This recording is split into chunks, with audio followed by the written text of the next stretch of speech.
अस्सलाम वालेकुम, very good evening to all of you. Dawn news पर इन फोकस के साथ मैं हूं नादिया नकी। ईद उल अज़हा की खुशियां तो आप मना ही रहे होंगे, जहां ईद उल अज़हा आने पर बहुत से लोगों को ये फिक्र ज़रूर थी कि किस तरह से कुर्बानी में वो हिस्सा ले सकते हैं। वहीं अब आने वाले दिनों में सबसे ज़्यादा जो फिक्र लाहक है वो ये कि आने वाला वफाकी बजट किस किस्म का होगा। आप सब जानते हैं कि 19 मई ऑनवर्ड्स IMF के साथ तवील तरीन मुज़ाकरात बजट के अहदाफ पर हुए थे। वो बात जिस वक्त मिशन जो है वो पाकिस्तान में था और तमाम अहदाफ पर मुकम्मल इत्तेफाक राय नहीं हो सका था, जिसके बाद मिशन ने यह कहा था कि वो मौजूदा हुकूमत के साथ राब्ते में रहेगी। और फिर बहुत सारे ऐसे सेक्टर्स हैं जिसके अंदर हुकूमत ये चाहती है कि बजट को टैक्स रिलीफ दिया जाए, जिस पर IMF ने यह कहा था कि आप डेटा शेयर करें, और मना किसी चीज़ को नहीं किया था। आपको यह भी याद होगा कि ईद से कबल एहसान इकबाल साहब ये कह चुके हैं कि IMF डिक्टेटेड बजट नहीं होगा, कोई ऐसी शराइत नहीं है IMF की, जबकि दीगर माहिर माशियात का यह कहना है कि यह मुमकिन ही नहीं है कि IMF की शराइत के बगैर मौजूदा हुकूमत किसी किस्म का कोई बजट डॉक्यूमेंट बना सकती है, क्योंकि जाहिर है कि हम एक्सटेंडेड फंड फैसिलिटी प्रोग्राम में हैं और बहुत सारे ऐसे एवेन्यूज़ हैं जिस पर IMF ने हमारे साथ मिलकर ही वो तजावीज़ देनी है, और जो कि सामने भी आने लगी। ईद से कबल हमने देखा कि टैक्स के हवाले से उन्होंने कहा कि जो नादहिंदगान हैं उनके लिए जुर्माने की जो रकम है उसको भी POS पर बढ़ाने का कहा गया, निजकारी पर बात हुई और दीगर जो हुकूमती अखराजात हैं उस पर भी बात की गई। अब देखना यह है कि चाहे ये हुकूमत हो या पिछली कई हुकूमतें गुजरी हैं, पाकिस्तानियों का सवाल एक ही होता है कि इतने सारे ज़हीन और फितीन फाइनेंस मिनिस्टर्स हमारे रह चुके हैं, किसी की जिसे कहते हैं ना कैपेबिलिटी में किसी किस्म का आप कोई सवाल या निशान नहीं उठा सकते। लेकिन न जाने क्या वजह है कि वही चंद बातें हैं जिसके इर्द गिर्द हमारी तमाम तर बहस बजट आने से पहले और बजट के बाद और पूरे साल जब हम मईशत का जिक्र करते हैं तो जारी रहती है। और वो उमूर क्या हैं कि पाकिस्तान के अंदर महसूलात को बढ़ाने के लिए टैक्स नेट को वाइडन करना होगा। अब कौन रोकता है और क्यों नहीं किया जा सकता, ये सबसे बड़ा सवाल है। इसके बाद हमें अपनी एक्सपोर्ट्स को बढ़ाना होगा, वो कैसे किया जाए, क्योंकि जो हमारे इंडस्ट्रियलिस्ट हैं उनके हवाले से वो कहते हैं कि हमें वो सही मिक्स नहीं दिया गया। फिर हुकूमत क्यों टैक्स नेट को बढ़ा नहीं सकती और एग्जिस्टिंग टैक्स पेयर्स के ऊपर ही बोझ डालती है, ये भी वही चीज़ें हैं। एग्रीकल्चर इनकम के हवाले से बात होती है, वो मिनिमल तो लग गया है लेकिन इस पर भी बहस रहती है। फिर सूबों के हवाले से रहता है कि वो अपने अखराजात कम करें, वफाकी हुकूमत अपने अखराजात कम करे। यही वो चंद बातें हैं जिसके इर्द गिर्द तमाम बजट पर होती है। अब सवाल ये है कि वो हुकूमत जो कि ये कहती है कि मईशत मुस्तहकम हुई है, वो आने वाले बजट में क्या कुछ देने को है, किस किस्म का रिलीफ मिल सकता है, या फिर मज़ीद हम कहें कि बेल्ट टाइटनिंग होगी। इस पर बात करने के लिए आज हमारा मोतबर पैनल में जो मेहमान हैं उनका मैं तारुफ कराती चलूँ। हमारे साथ हैं वफाकी वजीर हैं बोर्ड ऑफ इन्वेस्टमेंट के कैसर अहमद शेख साहब, बेहद शुक्रिया फॉर ज्वाइनिंग अस। हमारे साथ डॉक्टर सलमान शाह हैं, फॉर्मर फाइनेंस मिनिस्टर, आपका बेहद शुक्रिया।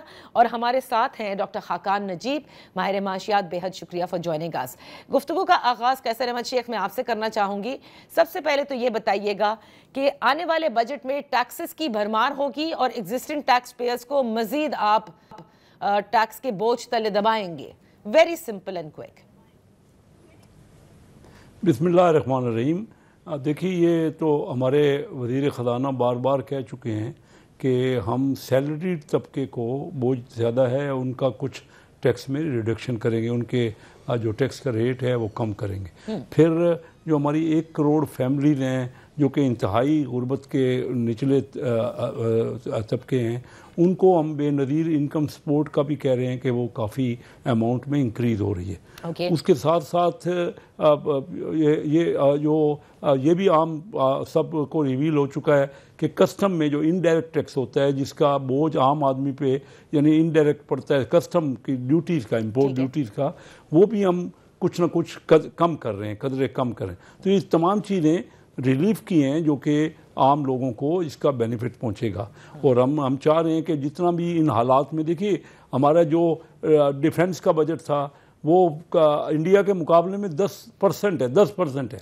यानी हमारा पिछला बजट डिफेंस का $8.5 अरब था, जबकि इंडिया का बजट को $83 बिलियन है। अभी हम वो उसको कोई 1.5 अरब की बातें हो रही हैं कि उसको 10 अरब डॉलर बढ़ाना चाहिए, क्योंकि डिफेंस के जो कुछ नीयत है हमारे पड़ोसी मुल्क की, तो हमें उसमें डिफेंस का बजट भी अपना बढ़ाना है। तो ये तमाम चीज़ें जो खदोखाल है, और फिर फाइनेंस मिनिस्टर कह रहे हैं कि ये ड्रास्टिक चेंजेस करेंगे, इसमें हम हट के, यानी रिवायती बजट नहीं होगा, रिवायती बजट से हट के हम अपने तरफ से जो, और IMF का तो देखिए इसमें ज़रूर कंसल्टेशन है, क्योंकि हम उनके प्रोग्राम में हैं और उनकी कंसल्टेशन जरूरी है। अब आपने जो बात कही है ना कैसर अहमद शेख साहब कि ये बड़ा हट के बजट होगा, रिवायती बजट से अलग होगा, डॉक्टर सलमान शाह साहब आपकी तरफ आऊंगी। हुकूमत कहती है हट के बजट होगा, रिवायती बजट नहीं होगा, डिफेंस बजट भी बढ़ाना है, नोइंग कि जो कुछ इस वक्त पड़ोसी मुल्क जिस तरह की अग्रेशन कर चुका है, और मजीद आपने उनके नफरत अंगेज बयानात भी देख लिए और जो रीजन की सिचुएशन है। कितना मुश्किल बजट और कितनी मुश्किलात होंगी आम लोगों को?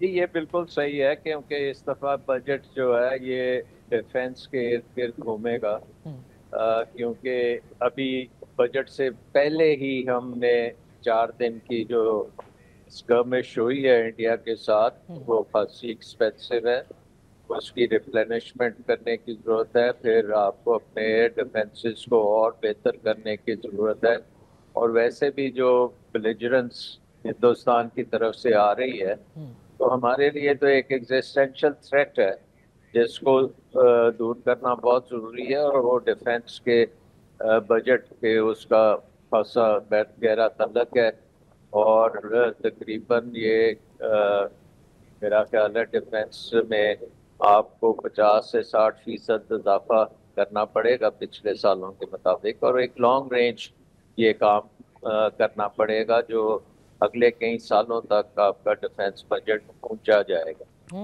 अब ये एक बहुत बड़ा मुश्किल क्रिएट करेगी फाइनेंस मिनिस्ट्री के लिए कि इस इजाफे को कैसे फाइनेंस किया जाए। राइट। IMF का अगर आप कंडीशनैलिटीज के मुताबिक जाएंगे तो इसका मतलब ये है कि जो भी डिफेंस एक्सपेंडिचर का इजाफा होगा वो आपको टैक्स रेवेन्यू से पूरा करना पड़ेगा, उसके लिए आप बोरोइंग नहीं कर सकेंगे। सही। और इसका मतलब ये होगा कि अगर आपने कोई और एक्सपेंडिचर्स में कमी ना की तो फिर आपको टैक्सेस की खासी ज़्यादा इंक्रीज करनी पड़ेगी, और जाहिर है कि टैक्सेस जो हैं वो अवाम के ऊपर ही गिरते हैं। इसके साथ साथ जैसे कैसर साहब ने कहा कि IMF के साथ डिस्कशंस में लगता है कि इकोनॉमी को आपने टैरिफ्स की जो प्रोटेक्शन हम दे रहे हैं इस वक्त उसमें कुछ कमी करने का कहा गया है, और उसके भी रेवेन्यू इम्प्लीकेशंस होंगे।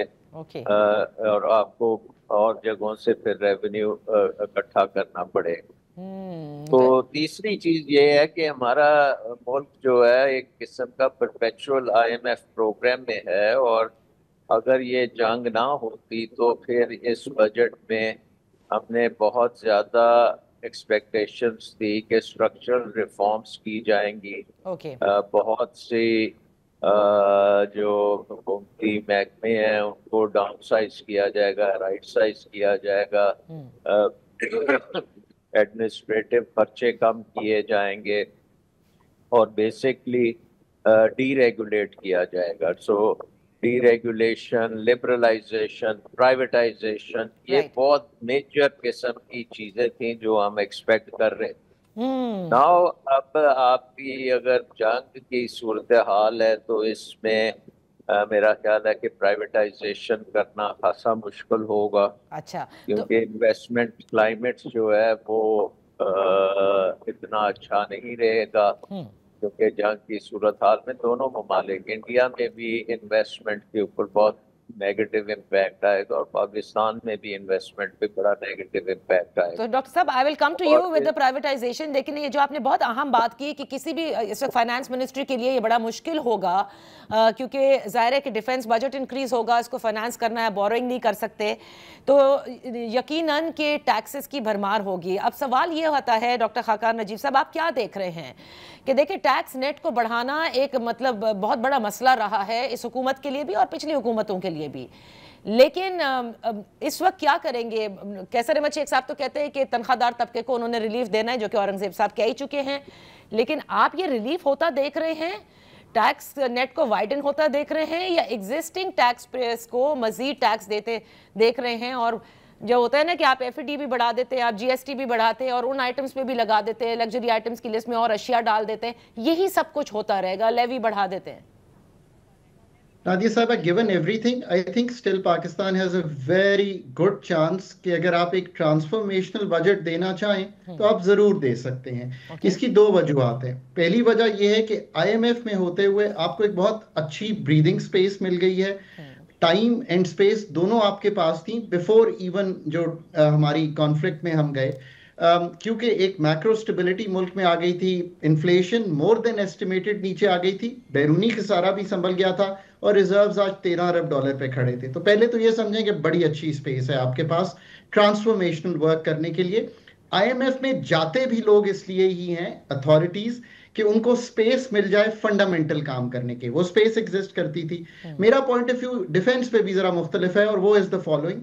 देखिए, पाकिस्तान ने जिस रिस्पॉन्सिबिलिटी से एक्ट किया है अपने इस कॉन्फ्लिक्ट को संभालने में, आपको दुनिया में भी एक बहुत अच्छी स्पेस मिल गई है। आपके जो कर्जे हैं, आपकी जो फंडिंग है, मेरे ख्याल में बेहतर हो जाएगी और इजियर हो जाएगी। उसका एक रिफ्लेक्शन आपने ये देखी कि जब आईएमएफ की अप्रूवल हो रही थी, बावजूद इसके कि इंडिया बहुत सी चीजें कर रहा था और कह रहा था, आपने देखा कितना स्मूथली स्टाफ लेवल के बाद बोर्ड अप्रूवल हुई। So I think you found the second space, जिसको नैरेटिव स्पेस कहते हैं, वो भी आपको मिल गई है। अब आ जाइए बजट पे कि क्या इस स्पेस को यूज करते हैं। आई थिंक डिफेंस भी, आई थिंक इवन अथॉरिटीज और स्कॉलर्स जो हैं, शायद अगर इसको इस नजरिए से देखें, एक तो आईएमएफ में जाने का ना नादिया एक बहुत बड़ा फायदा ये होता है कि सारे नंबर जो है ना वो क्रंच करके आईएमएफ अपनी वेबसाइट पे लगा देता है। तो मैं आपको डिफेंस के एग्जैक्ट नंबर दे दूंगा, आप मुझे बजट के बाद भी कोट कर लीजिएगा, ये यही नंबर होंगे। Here is the following. Pakistan इस साल अपना डिफेंस बजट खत्म करेगा तकरीबन 2152 के इर्द गिर्द, ठीक है, 2152 बिलियन रुपीस की स्पेंडिंग पे। इसमें कुछ एडिशन आ सकती है अगर कोई सप्लीमेंट्री ग्रांट आ जाए। जो फंड ने इस वक्त लेके चला है वो ये है, और ये वो डॉक्यूमेंट है जो पाकिस्तान अथॉरिटीज ने साइन किया हुआ है। अब अगले साल क्या होने जा रहा है, उन्होंने ऑलरेडी अगले साल, और पाकिस्तान अथॉरिटीज ने अच्छा डील करते हुए इसको 262 अरब बढ़ा दिया है, यानी कि 12% बढ़ा के जो नंबर अभी तय हुआ है वो है 1414 अरब। ठीक है, अब सॉरी 2414, 2414, राइट। अब ये तय हो गया। अब बिल्कुल ठीक बात है, दोनों जो कॉलीग्स कह रहे हैं, इस पे आपको थोड़ा बेहतर करना है। आप अनदर कपल ऑफ 100 बिलियन इस पे ऐड कर सकते हैं, 300 बिलियन ऐड कर दें, 2700 हो सकता है।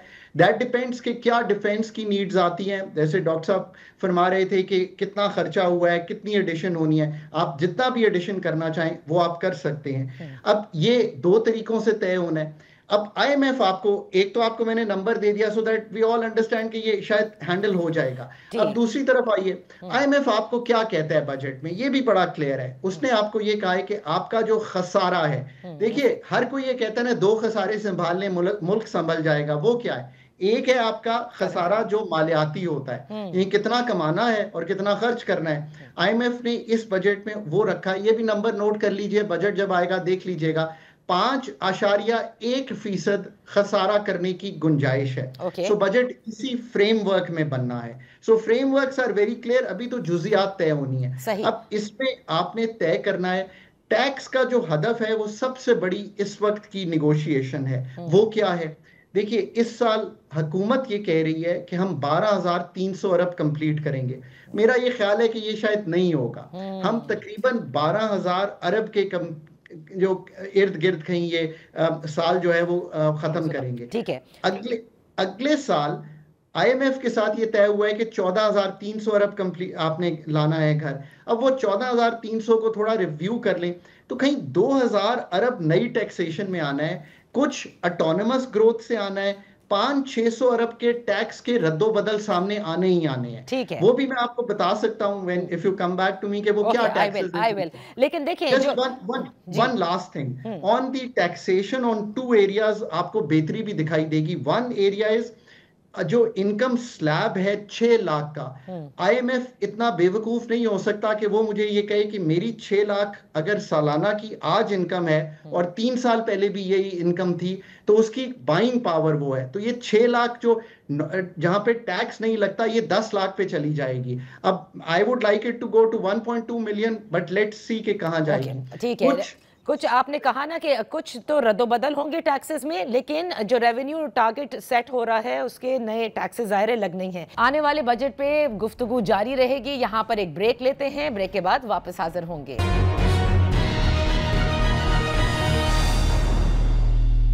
Welcome back. इन फोकस हैं कैसर अहमद शेख साहब, वफाकी वजीर हैं बोर्ड ऑफ इन्वेस्टमेंट के। हमारे साथ हैं डॉक्टर सलमान शाह साहब, फॉर्मर फाइनेंस मिनिस्टर हैं, और हमारे साथ हैं माहिर माशियात डॉक्टर खाकान नजीब। कैसर अहमद शेख साहब, ये कह देना ठीक है, मुश्किलात हैं, डिफेंस बजट आपको बढ़ाना है, लेकिन अब इसको खुदारा बेस बना करके कमर ना तोड़िएगा लोगों की। सबसे इंपॉर्टेंट चीज़ ये है, क्योंकि ये बहुत आपके लिए ईजी हो जाएगा। सबसे बड़ा सवाल ये है कि जो भी टारगेट आप लोगों ने सेट किया और टैक्स नेट बढ़ाने की बात की, उसमें आप कहां खड़े हुए? भूल जाएं अभी के पाकिस्तान और भारत के बीच में क्या हुआ। इस वक्त परफॉर्मेंस है टैक्स कलेक्शन की, यानी रेवेन्यू कलेक्शन की, एफबीआर की, जिसके लिए डिजिटाइजेशन की बहुत बड़ी बातें की गई और सब कुछ ठीक हो जाएगा। वो नादहिंदगान भी वही रहे, आपकी ताजिर दो स्कीम भी वही उसी तरह से फेल हुई, पेट्रोलियम लेवी भी आपने कम ना की, एक्सट्रीम तक ले गए, मजीद बढ़ाने की भी बात कर रहे हैं। ये बताइए ना कि इस इदारे को आप लोग ठीक क्यों नहीं कर पाए आज तक, एफबीआर? देखिए आज बड़े लर्नेड आपने पैनलिस्ट हैं, डॉक्टर सलमान, डॉक्टर नजीब, और ये इनकी गुफ्तगू से हम बेनिफिट हो रहे हैं, फ़ायदा लेंगे। देखिए हालात सबके सामने, मुल्क अब सबका साझा है। अब देखिए जो हालात डिफेंस के हैं वो तो आप क्लियर हैं कि हमें उस सूरत में देखना ही देखना है ना। अब मसलन मैं आपको बताऊं कि फाटा और इसमें जो बिल्कुल टैक्सेशन का ज़ीरो था वो हम ख़त्म करके आम इंडस्ट्रियलिस्ट को हमारी ये मुतालबा है कि वो जो है ना उनको भी टैक्स नेट में लेके आएँ, और यही बात हो रही है कि काफ़ी अरसे से उनको गुंजाइश है, वो आपका रेवेन्यू बढ़ेगा उसमें, क्योंकि वो सारा टैक्स उनका इनकम टैक्स। हम इस बजट में मेन जोर दे रहे हैं कि डायरेक्ट टैक्स को बढ़ाया जाए, और परसेंटेज जो है ना डायरेक्ट और इनडायरेक्ट की, उसमें डायरेक्ट टैक्स की परसेंटेज ज़्यादा हो, और आम आदमी को रिलीफ की हर मुमकिन कोशिश है इसमें जो भी मुमकिन है। और मैं बेनिफिट भी लूँगा, ये हमारे पैनलिस्ट बहुत समझते हैं मामलात को, ये बताएं कि गिवन सूरत हाल में क्या हुकूमत कर सकती है, ताकि हम अभी बजट आने वाला है उससे मुस्तफीद हों। हम अपने तौर पर तो जो हमें समझ आ रही है, हम इन्वेस्टमेंट, मैं बोर्ड ऑफ इन्वेस्टमेंट का फेडरल मिनिस्टर हूँ, हम इन्वेस्टमेंट के लिए समझते हैं कि बहुत गुंजाइश है पाकिस्तान, क्योंकि जो इंडिकेटर्स पाकिस्तान के इकानमी के हो गए हैं वो बेहतर हैं, और जो ये गेम चेंजर हुआ है ना नया, इसमें पाकिस्तान की तरफ रुझान हो गया है बाहर की इन्वेस्टमेंट का। अच्छा। और मैं ये महसूस करता हूँ कि इससे भी पाकिस्तान की इंडस्ट्री बढ़ेगी, पाकिस्तान में ग्रोथ होगी और बेहतर होगा, रेवेन्यू भी और बेहतर होगा। अच्छा, बिल्कुल, मैं इन्वेस्टमेंट पे जरूर बात करूंगी कैसर अहमद शेख साहब, लेकिन जरा एक जुमला तो बता दीजिए, आप समझते हैं कि आपकी हुकूमत के अंडर एफबीआर ने अच्छा परफॉर्म किया है, और जो आईएमएफ आपको बता रहा है कि टैक्स नादहिंदगान को किस तरह से आपने और कड़ा करना है, जहां पे पीओएस नहीं है उनके जुर्मानों को बढ़ाना है, वो आपको ये भी बता रहे हैं कि फौजदारी मुकदमे भी कायम करने चाहिए। This is something that you should have done it. I mean IMF को बताने की जरूरत नहीं है ना, रेवेन्यू कलेक्शन का टारगेट आप लोगों का है, और डॉक्यूमेंट करना इकोनॉमी आपका काम। नहीं, हमारा देखिए ये 9,000 अरब से इस साल 12,000 तक रेवेन्यू तकरीबन हो गया, कोई 28-30% बढ़ गया। हालांकि टारगेट ज़्यादा था, टारगेट अचीव नहीं हुआ, लेकिन कभी इतना, मैं बड़े अरसे से एफबीआर से रिलेटेड हूँ और समझता हूँ बिजनेस को, इतना परसेंटेज कभी रेवेन्यू नहीं बढ़ा। बढ़ गया ना सबकी कोशिशों से, अभी फर्दर भी हम अगले साल 2-2.5 हज़ार अरब बढ़ना चाहिए और बढ़ेगा। उसके साथ इन्फ्लेशन देखिए बहुत कम हुआ है, इस साल इन्फ्लेशन बहुत कम हुआ है, यानी 38% से 0% हो गया, फिर भी रेवेन्यू बढ़ा है। तो रेवेन्यू में बहुत कोशिश की गई है, आईएमएफ ज़रूर बता रही है, और मैं समझता हूँ आईएमएफ कोई गलत नहीं कह रही, आईएमएफ मुल्क के मफाद में कह रही है, लेकिन हमें यहाँ की रियलिटीज़ को देखना है कि मामलात किस तरह हैं। पॉलिटिकल मामलात को देखिए IMF अपने इकोनॉमिक पॉइंट ऑफ व्यू से कह रही है, अपने तजर्बे के हिसाब से हमें यहाँ के सूरत हाल को भी देखना है ना कि ग्रोथ नहीं हो पा रही, ग्रोथ को अब किस तरह बेहतर किया जाए, हमारी मेन स्ट्रेटजी ये है। और इन्वेस्टमेंट को बेहतर किया जाए और हमारी इंडस्ट्री को फरोग किस तरह मिले और वैल्यू एडेड, पर्टिकुलरली हम एक्सपोर्ट लेड ग्रोथ चाहते हैं। हमारा जो उड़ान प्रोग्राम है उसमें एक्सपोर्ट के ऊपर स्ट्रेटजी है सारा, और वो भी वैल्यू एडेड एक्सपोर्ट पे। ठीक है, तो ये हमारा पैनलिस्ट है, हमें बताएं कोई अगर इनके ध्यान में आती है कोई बात तो हम उसको एकोमोडेट करेंगे। ठीक है, मैं दोनों अपने मेहमानों से ये जरूर पूछूंगी, लेकिन doctor Salman Shah, before you move on to my next question, सिर्फ एक लाइन में आप ये बताइए, रेवेन्यू परसेंटेज जरूर बढ़ा है, बट क्या टैक्स नेट बढ़ा है? देखिए, पाकिस्तान का टैक्स नेट तो वो नहीं बढ़ा, बट आई थिंक कि हमारा जो फोकस ज़रूरत से ज़्यादा टैक्सेस के ऊपर है और हमारा फोकस आई थिंक अब इन्वेस्टमेंट की तरफ होना चाहिए, और particularly private sector investment. Okay, इसका मतलब ये है कि टैक्सेस तो आपने निचोड़ लिए हैं। I mean business community is not happy with FDR। ठीक है, और FDR की जो तरीक़ेकार हैं उससे भी बहुत इन्वेस्टमेंट को फर्क पड़ता है और कोई इन्वेस्टमेंट करने को तैयार नहीं है।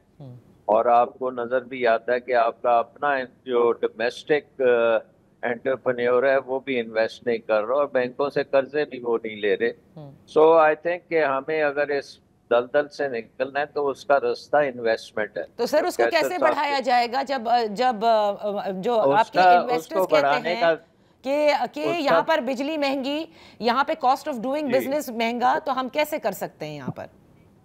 सबसे पहले ये है कि आप FDR को कंट्रोल करें और आप इन्वेस्टमेंट के ऊपर जो प्रॉब्लम्स आती हैं, जिस किस्म की NOCs रिक्वायर्ड हैं, जिस किस्म की क्लियरेंसेस रिक्वायर्ड हैं, जिस तरह से FDR से क्लियरेंसेस की ज़रूरत है, इन चीज़ों को ख़त्म करें, इन्वेस्टमेंट को बिल्कुल ओपन अप करें। नंबर 2, आई थिंक कि गवर्नमेंट की जो PSDP टाइप चीज़ें हैं इनको कुछ सालों के लिए बंद करें और जो टैक्स की वो बढ़ाते चले जा रहे हैं उसके ऊपर ज़रा ब्रेकें लगाएं। फिर आपको ये आपकी इन्वेस्टमेंट क्लाइमेट कुछ बेहतर होनी शुरू होगी। अगर FDR को आपने इसी तरह बेलगाम छोड़ा बिजनेस कम्युनिटी पे और FDR ये समझती है कि सारी बिजनेस कम्युनिटी चोर है, तो फिर इन्वेस्टमेंट नहीं होगी। और अगर ये उड़ान प्रोग्राम आपने करना है और उसको एक्सपोर्ट ओरिएंटेड करना है तो सबसे पहली रिक्वायरमेंट इन्वेस्टमेंट है। अगर आपने 50-60 अरब डॉलर की एक्सपोर्ट्स का टारगेट रखा है तो 50-60 अरब डॉलर पहले इन्वेस्ट करेंगे तो वो फिर आपको वो उस किस्म की एक्सपोर्ट्स मिलेंगी। सो मेरे नज़र में इस वक्त टोटल फोकस हमारा इन्वेस्टमेंट की तरफ होना चाहिए। हमारा टोटल फोकस हुकूमत के अखराजात को कम करने की तरफ होना चाहिए। हमारा टोटल फोकस डीरेगुलेशन पे होना चाहिए कि जितना भी ये निज़ाम ने एक किस्म की बंदिश लगाई हुई है इन्वेस्टमेंट पे वो खत्म होनी चाहिए। लेकिन डॉक्टर साहब, कतई कलामी के लिए माफी चाहूंगी, ऐसा आपने जब कहा ना कि वन विंडो ऑपरेशन टाइप के मतलब NOCs में प्रॉब्लम हो रही है, then what is SIRC one window operation की मैं बात नहीं कर रहा, मैं कह रहा हूँ कि वो रेगुलेशन ही नहीं होनी चाहिए कि आपको इजाजत लेने की जरूरत पड़े और आप इधर उधर धक्के खाते फिरें। ठीक, आप और बिजनेस कम्युनिटी ने बिल्कुल सही कहा है कि जब आप एक्सपोर्ट की बात करते हैं तो फिर उनको एक इवन प्लेइंग फील्ड भी मिलने की बहुत ज़रूरत है कि आपकी एनर्जी के जो मसले मसाइल हैं वो बिजनेस कम्युनिटी के मसले मसाइल तो नहीं है, वो तो हुकूमत की मैनेजमेंट ने तबाही फेरी हुई है एनर्जी सेक्टर में। गलत कॉन्ट्रैक्ट्स हुकूमत ने किए हुए हैं, महंगी बिजली हुकूमत बना रही है, बिजली की चोरी जो है वो हुकूमत मैनेज कर रही। सो ये सारी चीज़ें जब आप ठीक नहीं करेंगे और आप एक्सपेक्ट करेंगे कि हम एक एक्सपोर्ट ओरिएंटेड इकोनॉमी बन जाएंगे तो वो नहीं हो सकता।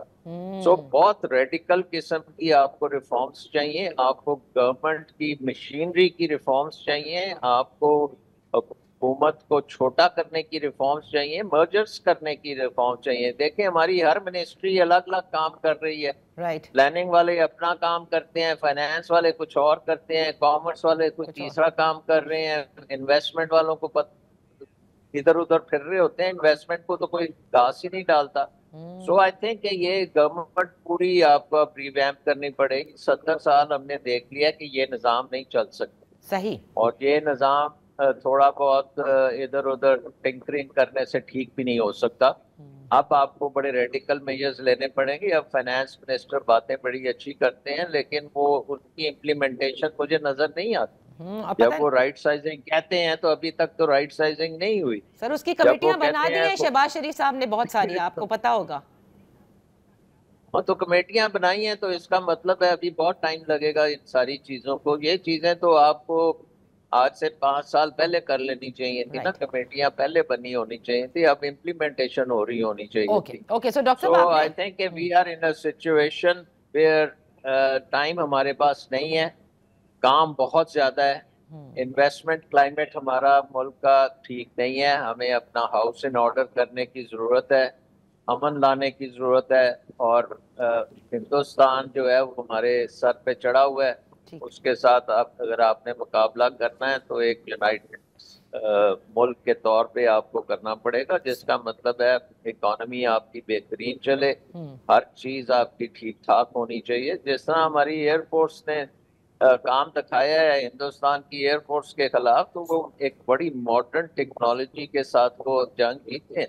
सही। तो हम अपनी इंडस्ट्री को भी मॉडर्नाइज करने की जरूरत है ना। हमारी इंडस्ट्री, हमारी बिजनेसेस ये 21वीं सदी में आएंगी तो हम फिर कुछ आगे चल सकेंगे। ओके, तो तो डॉक्टर आई साहब थिंक आप कमिंग बैक एक बात, लास्ट बात मैं कर दूं कि अगर हम इन्वेस्टमेंट की बात सोच भी रहे हैं तो ओनली ऑप्शन रियली पाकिस्तान के पास है वो है चाइना के साथ आप बहुत तेजी से काम करें और चाइनीज इन्वेस्टमेंट को फरोग दें पाकिस्तान में। ओके। और इसी साल आपको पूरा प्लान बनाना चाहिए। और कैसर साहब को इस वक्त चाइना होना चाहिए, इस वक्त इनको यहाँ नहीं बैठना चाहिए। चाइना जाएं, वहां से इन्वेस्टमेंट मिशन पे जाएं, इन्वेस्टमेंट लेके आए, उनको यहाँ पे सहूलत दें ताकि यहाँ पे हम इन्वेस्टमेंट ला सकें, नौकरियां कर सकें और सही। इकोनॉमी को ग्रो कर सकें। यहाँ पर वक्त हुआ है एक ब्रेक का। ब्रेक के बाद हम अपनी गुफ्तगू यहीं से जारी रखेंगे।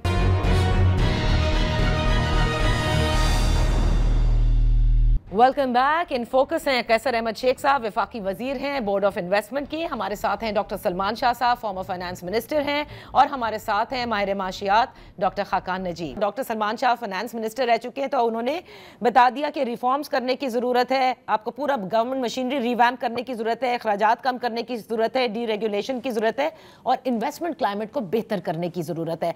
डॉक्टर खाकान नजीब साहब, अब जो डॉक्टर साहब ने पॉइंट्स दिए, आई एम श्योर आपके भी इससे मैच करेंगे।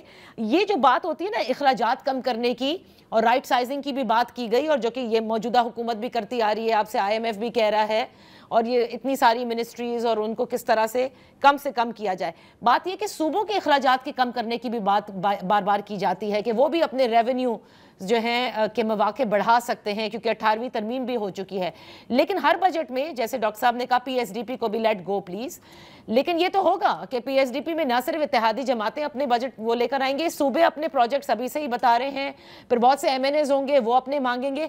सो how to get rid of this and how important it is कि PSDP को भी लेट अलोन और बात हो सिर्फ अब इन्वेस्टमेंट क्लाइमेट को बेहतर करने की। तो देखिए, एक बात तो यहाँ है कि budget is a good opportunity कि हम किसी तरह पाकिस्तान को गुड फॉर ग्रोथ करें।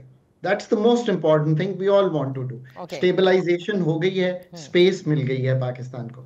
सो मैं कैसर साहब के लिए बत्तदरीज जुजियात में जाकर एक प्रोग्राम सामने रखता हूँ। बजट में आप क्या कर सकते हैं, बिकॉज अभी हमारा फोकस 10 जून है। सो एक्सपेंडिचर साइड पे, चूंकि सारे स्कॉलर्स एग्री करते हैं, डॉक्टर साहब भी फरमा रहे हैं कि करना चाहिए, तो करना क्या चाहिए। NFC रिव्यू नहीं हो सकता फौरी तौर पे, मैं समझ सकता हूं। अब शॉर्ट ऑफ NFC आप क्या कर सकते हैं। 17 सब्जेक्ट हैं जो प्रोविंसेस को डिवॉल्व हो चुके हैं। मैं नहीं कह रहा, 18वीं तरमीम आईन पाकिस्तान का कह रहा है, उन सब्जेक्ट्स का अभी भी खर्चा अगर कैसर साहब पढ़ना चाहें कि कितना है, तो एक वर्ल्ड बैंक की रिपोर्ट है, वो कभी मुझे कहें मैं उनको रिपोर्ट भेज दूंगा। 600 अरब इस वक्त उन्होंने एस्टिमेट किया है कि वफाक चला रही है, वो इस बजट में डिवॉल्व कर दें और उनका खर्चा ना इस्तेमाल करें। नंबर 1। नंबर 2, जो 1300 अरब की सब्सिडी रखने जा रही हैं, उसको जो सब्सिडी का जो जिसे कहेंगे ना फ्रेमवर्क है, वो बेस्ड है कि नादिया कितनी बिजली इस्तेमाल करती हैं, 200 यूनिट करती हैं, इसमें से निकलें। पर ये तहकीक मांगता है, ये इतनी आसानी से नहीं होगा। उसमें से निकल कर किस में जाएंगी आप इसमें जाएंगी कि नादिया की इनकम कितनी है, सो इनकम बेस्ड सब्सिडी पे जाएं। लोग लाने पड़ेंगे कॉम्पिटेंट, जो ये फ्रेमवर्क जो है बना के दे सके। सो दो तो ये बातें बड़ी क्लियर है। ऑन पीएसडीपी इससे ज्यादा क्लैरिटी नहीं आ सकती। पीएसडीपी बतदरीज as a percentage of GDP तो वैसे ही बड़ा कम हो गया है। पहले ये 4% होता था जो प्रोविंसेस और सेंटर को मिला के, अब तो ये रही 2.1% गया। 1000 अरब अगर खर्च करना चाहते हैं, which is 40% more than what we are going to spend this year, उनमें जो इंटर प्रोविंशियल प्रोजेक्ट्स हैं वो जरूर करें। जो 10,000 का थ्रो फॉरवर्ड है उसको निकाल दें। हमें एक्सपेंडिचर का रिफॉर्म जो है वो बड़ा क्लियरली दिखा दें। चौथी बात एक्सपेंडिचर पे इज द फॉलोइंग, कि आपका जो डेट सर्विसिंग है, एक तो वो कम हुआ है ना, बिकॉज मार्कअप 22% से 11% हो गया। सबसे बड़ी बोरोअर सरकार खुद है। एक दिखाए ना कि डेट को रीस्ट्रक्चर, रीप्रोफाइल, डोमेस्टिक डेट को किस तरह किया है और इतनी बैंकिंग के साथ कैसे डील किया है कि आपका जो 8,600 अरब है वो 8,000 रह जाए। ये भी पॉसिबल है, but this again requires a lot more work. एक और बात, आपने पांचवी बात ये कही है कि यूएससी बंद हो गई है, 1.5 लाख नौकरियां चली गई हैं, जो हुकूमत ने कर दिया है। मैं तो उन चीजों को मैं नहीं कह रहा कि अभी क्या कर सकते हैं। पीएनडी बंद हो गया है। अब इन सबको अगर बंद कर दिया है तो हुकूमत की एक्चुअल सेविंग जो है वो क्या आ रही है। छठी बात, 43 डिवीजन से ही मुल्क चलाना है, या हम सोचते हैं कि इस बजट में इनको 38 कर देंगे। ये छठी बात। सातवीं बात ये है कि जो इस दफा पेंशन्स का बोझ है अच्छा कम किया था, वो भी अक्रॉस द बोर्ड नहीं हुआ। यानी कि पेंशन्स के निज़ाम की दुरुस्तगी गोइंग फॉरवर्ड भी होनी है, और जो स्टॉक होल्ड कर रहे हैं उसको कैसे हैंडल करना है, ये सातवीं बात है। सो अगर आप इसी फ्रेमवर्क में रहें तो आठवीं बात यह है कि प्राइवेटाइजेशन हम कहते हैं पीआईए की करनी है, जून की डेडलाइन है, और हमने एंड में ईयर में 3 डिस्कोर्स करने हैं। एक अमाउंट बजट में दिखाइए कि ये एक्सपेक्टेड अमाउंट है ताकि हुकूमत बाउंड हो जाए। ये वो एक्सपेंडिचर का रिफॉर्म है जिस पे अगर 10 समझदार पीएचडी इकोनॉमिस्ट बैठेंगे तो वो इसको 10 जून से पहले हल कर देंगे। आपको एनएफसी छेड़ने की जरूरत नहीं पड़ेगी। एनएफसी को जरूर छेड़ना चाहिए आफ्टरवर्ड्स। Okay, afterwards. लेकिन देखिए, आपने अखराजात कम करने की आपने क्योंकि मांगे थे कैसर अहमद शेख साहब, अब हमारे यहाँ कमी नहीं है तमाम तर इकोनॉमिस्ट की जो जानते हैं कि क्या करना है। अब वो पॉलिटिकल मजबूरियां आपकी आ जाती हैं। अब देखिए, अखराजात में जो 2 बातें हैं वो बड़ी इंपॉर्टेंट है, जो मैं डॉक्टर साहब की तरफ भी लेके जाऊंगी, लेकिन शेख साहब पहले आपकी तरफ आती हूँ। प्राइवेटाइजेशन, इसका आप लोग कहते नहीं थकते थे जब पीडीएम की हुकूमत थी कि हमने, और एहसन इकबाल साहब बाकायदा प्रेस कॉन्फ्रेंसेस मुझे याद है कि हमने 60 एसओईज जो हैं वो आइडेंटिफाई कर लिए हैं। फिर उसके बाद फिर वो हमारी केयरटेकर सरकार आई, उन्होंने भी यही बातें करते रहे और कहते रहे कि ये एक्टिव हैं जिनको यानी हमें फौरी तौर पर करना है और उसके बाद हम जाएंगे, जिसमें पीआईए सर फहरिस्त और उसके बाद डिस्कोस थी। कहने का मतलब ये कि मिफ्ता इस्माइल साहब ये कहते हैं कि मौजूदा हुकूमत ने जानबूझकर पीआईए की प्राइवेटाइजेशन नहीं होने दी, और अब आईएमएफ के कहने पर इन्हें करनी पड़ी, जिसका कि आप लोगों ने शायद वादा भी किया कि इसी साल मुकम्मल कर लेंगे। What is it with privatisation? मसला क्या है? क्या पाकिस्तान मुस्लिम लीग नून की हुकूमत प्राइवेटाइजेशन में यकीन नहीं रखती? You don't believe in that? कोई तो मसला होगा। जी मैं आपको बताऊं जी, पहली बात तो ये है कि मैं बोर्ड ऑफ इन्वेस्टमेंट के, क्योंकि मेन इन्वेस्टमेंट की बातें हो रही है, मैं खुद जाके डॉक्टर नजीब साहब, खाकान नजीब और डॉक्टर साहब से खास तौर पे जाके बात करूंगा और मैं खुद उनसे मिलूंगा। वो कह रहे हैं आप ना मिलें, आप चाइना चले जाएं। सलमान शाह साहब ने कहा आपको चाइना में होना चाहिए इस वक्त, get the maximum from there.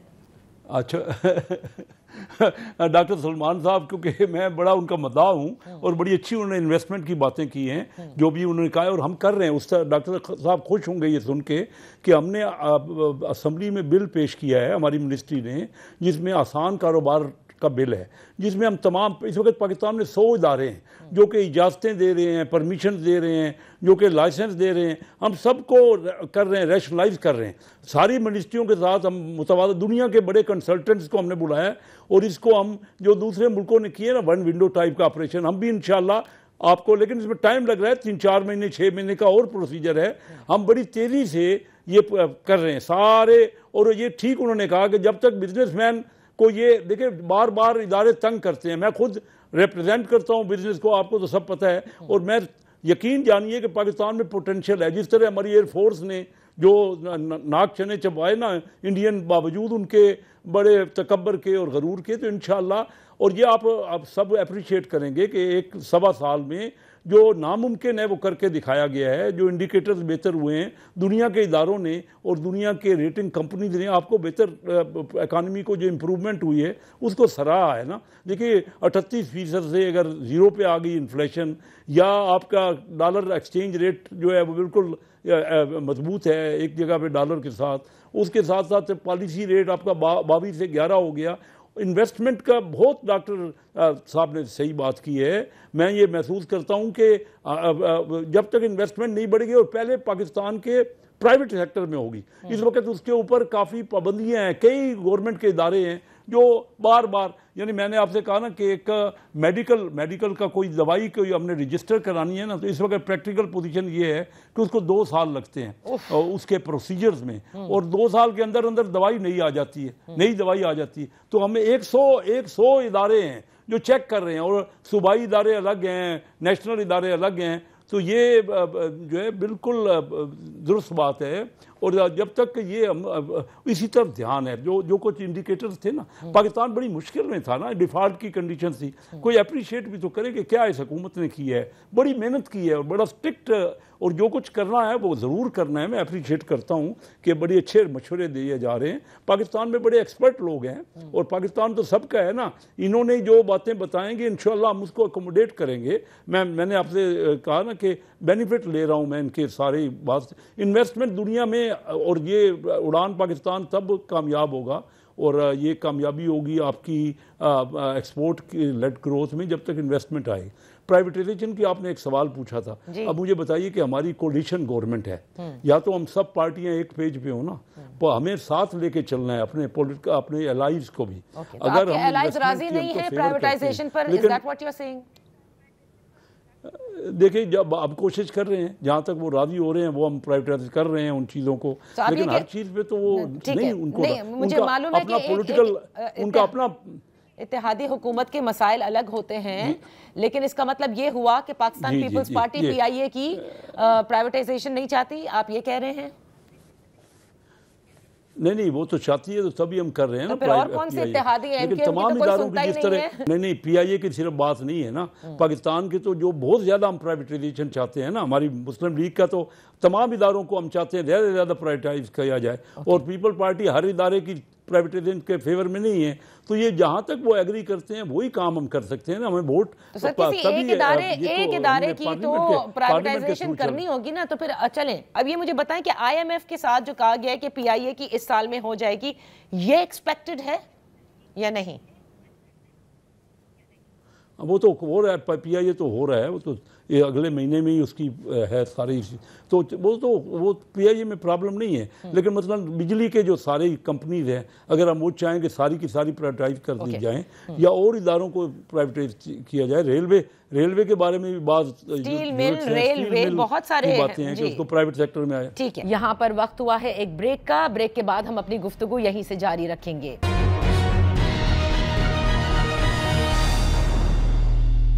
Welcome back. In focus हैं कैसर अहमद शेख साहब, वफाकी वजीर हैं बोर्ड ऑफ इन्वेस्टमेंट के। हमारे साथ हैं डॉक्टर सलमान शाह साहब, फॉर्मर फाइनेंस मिनिस्टर हैं, और हमारे साथ हैं माहिर माशियात डॉक्टर खाकान नजीब। जो ग्राउंड रियलिटी है डॉक्टर साहब, वो ये है कि जब इत्तेहादी हुकूमत होती है तो जाहिर है कि सबको साथ लेकर चलना होता है, वरना फिर आप पावर में नहीं रहते। अब ये देखा जाए, या फिर ये देखा जाए कि आप जो खसारे वाले इदारे हैं उनमें मजीद पैसे आप दे देकर उनका खसारा पूरा करने की कोशिश करते हैं, ये कौन सी मतलब विजडम है? Doctor Salman Shah, coming to you. जी, देखें, बात ये है कि ये कैसर साहब ने बिल्कुल सही कहा कि पॉलिटिकली आपको काम बहुत मुश्किल काम करने की जरूरत है, और अनफॉर्चुनेटली ये हम 25वें IMF प्रोग्राम में हैं, और पिछले 50 साल में हमने बहुत एक्सपेरिमेंट्स भी किए और सारा कुछ किया, लेकिन रिफॉर्म्स नहीं की।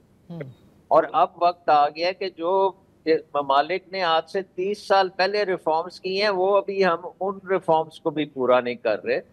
सो आई थिंक कि अब हमें एक किस्म का नेशनल एफर्ट चाहिए कि जिसमें ये एग्रीमेंट हो कि यार ये प्राइवेटाइज हमने करना ही है। इसमें ये नहीं है कि X, Y एंड Z आप करेंगे और फिर ABC जो है वो नहीं होगा। ये आपको क्रॉस द बोर्ड करना पड़ेगा। पाकिस्तान एक बहुत बड़ी ब्यूरोक्रेटिक किस्म की इकोनॉमी बन चुकी है, इसको हमें मार्केट इकोनॉमी में कन्वर्ट करना पड़ेगा। और मार्केट इकोनॉमी को का मतलब है कि आप इसको ओपन कम्पिटिटिव मार्केट्स बनाएं, और जिसमें प्राइवेट सेक्टर का कलीदी रोल चाहिए। हम हुकूमत का रोल खत्म करना चाहते हैं इकोनॉमी से, और अब आपकी पॉलिटिकल पार्टीज को इसके ऊपर इकट्ठे मिलके ये एफर्ट करनी चाहिए। इसके ऊपर तो अब एक किस्म का ये इकोनॉमिक ट्रांसफॉर्मेशन के ऊपर सारी पॉलिटिकल पार्टीज को साइन ऑफ करना चाहिए, और हमें अब ये काम कर देना है। अब ये हम इंतजार नहीं कर सकते। अगर हमने इंतजार किया तो हमारी एग्जिस्टेंस जो है वो खतरे में पड़ जाएगी। देखें, जैसे हम अपने डिफेंस नीचे नहीं कर सकते, उसी तरह हम अपनी इकोनॉमी को इस तरह से नहीं चलने दे सकते। हमारी इकोनॉमी को अब 21वीं सदी में आना है, बड़ी तेजी से आना है। यहाँ पे इन्वेस्टमेंट भी आपने क्लाइमेट को ठीक करना है, और फिर आपकी अपॉर्चुनिटीज निकलेंगी, जिससे आपकी पैदावार भी बढ़ेगी और आपकी एम्प्लॉयमेंट जनरेशन होगी, गुर्बत दूर होगी। बहुत सी चीजें हैं जो आप देख रहे हैं कि हम पीछे रह गए हैं, दुनिया से बहुत पीछे रह गए। हमारे शहर जो हैं, आप कंपेयर करें दुनिया के शहरों से, बहुत पीछे हैं। हमारे देहात बहुत पीछे रह गए, हमारी एग्रीकल्चर पीछे रह गई है, इंडस्ट्री पीछे रह गई है। तो अब वक्त आ गया कि इसको अब आगे लेके जाना है, और बड़ी वॉर फुटिंग के ऊपर आगे लेके जाना है। इसमें अब वो पॉलिटिकल कंसिडरेशंस अब मेरा ख्याल है खत्म कर देनी चाहिए, और रिफॉर्म्स जो हैं उनको इम्प्लीमेंट करके और एक नई इकोनॉमी बनाने की जरूरत है। बिल्कुल आपने दुरुस्त कहा। Last words from you doctor Khaqan Najib साहब, ये SOEs के बारे में ज़रूर आप कहिएगा कि प्राइवेटाइजेशन कितनी इंपॉर्टेंट, हुकूमत अब क्या कर सकती है इस सारे ऑब्स्टिकल्स को ओवरकम करने के लिए। तो जब मैं मिनिस्ट्री ऑफ फाइनेंस में आया, नादिया, मैं आपको मजे की बात बताऊं तो मुझे SOEs पे डेटा ही नहीं मिलता था। अच्छा। मैंने एक किताब लिखना शुरू कर दी। जो आखिरी किताब आई है उसमें ये कहा गया है कि जो पिछले 10 साल हैं उसमें टॉप 15 जो SOEs हैं उनका एक्यूमुलेटेड लॉस 21 अरब डॉलर का है। तो पहले तो ये समझें कि प्रॉब्लम किस नौयत की है। ये पॉलिटिकल इशू नहीं है, एक्चुअली ये इशू है कॉम्पिटेंस का, to deliver good investment climate in Pakistan and to deliver privatization. हमने 2 इदारे बनाए, एक BOI बनाया, एक हमने प्राइवेटाइजेशन कमीशन बनाया। जब तक आप इनमें ऐसी कॉम्पिटेंट लोग नहीं लाएंगे जो इस सारी एम्बियंस को समझते हो। BOI की वेबसाइट पे भी एक किताब पढ़ी है 2016 की, पहली किताब ईज ऑफ डूइंग बिजनेस पे, वो भी मैंने ही लिखी थी। कैसर साहब अगर जाएंगे अपनी वेबसाइट पे तो वहीं पे पढ़िए। इसको पहले समझें, issue is not only political. I have been with the government for 11 years, so you know I very well understand. जब हम आए तो लोग कहते थे IMF का प्रोग्राम नहीं कंप्लीट होगा। हमने 13-16 का प्रोग्राम बड़ी कंफर्टेबली कंप्लीट किया, एक आंच भी नहीं आने दी। It is the competence that you build in the system जो इस चीज को ठीक कर सकता है। Last my word for investment, मैंने पहले एक्सपेंडिचर रिफॉर्म रखा which itself will help investment. Lastly ये है ACDs, RDs, simplification of taxation, withholding taxes. ये 4 चीजें हैं। अगर कैसर साहब इन 4 चीजों पे कंसंट्रेट करके बजट को वर्टिकल और हॉरिजॉन्टल इक्विटी, मैन्युफैक्चरिंग पे जो सुपर टैक्स है उसको 10 से 7% कर दें, ये 5वीं चीज है। इसको समझें, अगर ये 5 चीजें ये इस पे डिलीवर करेंगे ना तो इन्वेस्टमेंट एम्बियंस का एक जुज जो है हम डिलीवर कर पाएंगे। I really hope we can move forward in these areas. बहुत बहुत शुक्रिया डॉक्टर खाकान नजीब साहब आपका, डॉक्टर सलमान साहब आपका, और कैसर अहमद शेख साहब आपका। बस उम्मीद ही हम कर सकते हैं, करना सब चाहते हैं और कहते भी हैं कि जब तक मईशत को हम बेहतर नहीं करेंगे ये मुल्क आगे नहीं बढ़ सकता, और रीजन से भी जब हम कंपेयर करें तो बहुत सारी चीज़ों में पीछे रह गए हैं। जिसके हाथ में इस वक्त हुकूमत है ये उसकी जिम्मेदारी भी है, और किस तरह से उसको मनूवर करके इन चीज़ों को आगे लेकर जाना है, let alone whatever the political problems are, इन सब को सही करते हुए इकोनॉमी को, और जो उन्होंने कहा भी है कि एक्सपोर्ट लेड ग्रोथ चाहती है मौजूदा हुकूमत, जो उड़ान पाकिस्तान का प्रोग्राम है, इसके लिए जो चीज़ें दरकार हैं, जो बिग्स रिक्वायर्ड है, वो हमारे पैनलिस्ट ने ज़रूर सामने रखा है। Let's see what's going to happen in the upcoming budget. That's all for today. इजाज़त दीजिए, अल्लाह हाफिज़।